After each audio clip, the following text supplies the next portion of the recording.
Moving into Blackwood Manor was supposed to be a fresh start for me and my daughter, Lily. After the turmoil of the past year, grand, albeit dilapidated mansion seemed like the perfect place to rebuild our lives. The drive through the small town had been picturesque, with its quaint shops and friendly locals. But as we approached the manor, a sense of unease crept in. The mansion loomed at the end of a long, winding road, surrounded by dense, fog-covered woods. Its dark, weathered facade and broken windows gave it an eerie presence. "Mom, it's huge!" Lily exclaimed, her eyes wide with excitement. She was 7, with a boundless curiosity that sometimes bordered on reckless.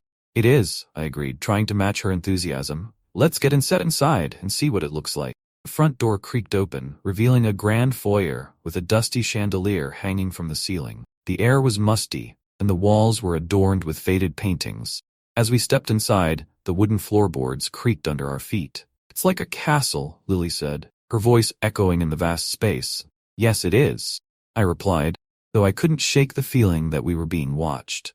We spent the afternoon exploring the mansion. Each room was filled with old, covered furniture and cobweb-covered antiques. Despite the mansion's state of disrepair, there was something enchanting about it. As night fell, I tucked Lily into bed in one of the upstairs bedrooms. "Good night, sweetheart," I whispered, kissing her forehead. "Good night, Mom," she murmured, already drifting off to sleep. I made my way to my own room, exhausted but hopeful. As I lay in bed, the silence of the house was unsettling. I chalked it up to the new environment and closed my eyes, hoping for a good night's sleep. The next morning, I awoke to the sound of Lily giggling. I found her in the attic, playing with an old, dusty trunk filled with toys. "Mom, look at this," she said, holding up a porcelain doll. "Be careful with that, Lily," I said, my attention drawn to an old journal sitting on a nearby shelf. I picked it up, leather cover worn and faded. Flipping through the pages, I realized it was a diary, its entries detailing the life of Margaret Blackwood, the mansion's original owner. Intrigued, I began to read. Margaret had been a reclusive artist, accused of witchcraft by the townsfolk, and met a tragic end. According to the journal, her spirit was believed to haunt the manor, seeking vengeance. That night, as I lay in bed, I couldn't shake the feeling of unease. Around midnight, I woke up to find my room freezing cold. A ghostly handprint was visible on the frosted window, and whispered voices filled the air. I rushed to Lily's room, finding her awake and scared. "Mom, I saw a lady," she whispered. She was glowing. I held her close, trying to calm her. "It's just a dream, sweetheart," I said, though I was far from convinced. Over the next few days, the hauntings intensified.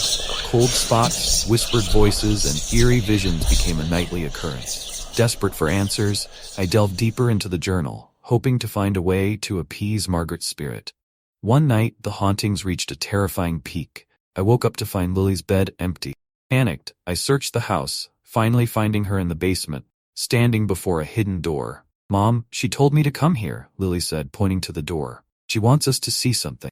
I pushed the door open, revealing a small hidden room. Inside, a covered painting leaned against the wall. As I uncovered it, the true horror of Margaret's last moments was revealed. The painting depicted her betrayal and death in graphic detail. Suddenly, the temperature dropped, and Margaret's ghost appeared, her eyes glowing with anger. She spoke, her voice echoing around the room.